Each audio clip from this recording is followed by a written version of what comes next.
अच्छा बच्चों, आज आप खुश हैं? सारे बच्चे खुश हैं? मैं आपको सवाल बताऊंगा, आप जवाब देने के लिए तैयार हैं? जरा हैंड खड़ा करो। शाबाश, बहुत अच्छा। तो पहला सवाल मैं आपसे पूछूंगा, बाप की बहन को क्या कहते हैं? शाबाश। माँ की बहन को क्या कहते हैं? माँ के भाई को क्या कहते हैं? माँ के बाप को क्या कहते हैं?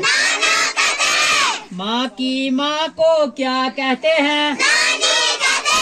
बाप की माँ को क्या कहते हैं? बाप के बाप को क्या कहते हैं? बाप के भाई को क्या कहते हैं?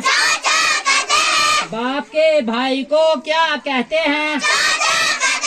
अच्छा बेटा, जो आपको पढ़ाता है उसको क्या कहते हैं? जो आपको पढ़ाता है उसको क्या कहते हैं? क्या कहते हैं? उस्ताद। शाबाश।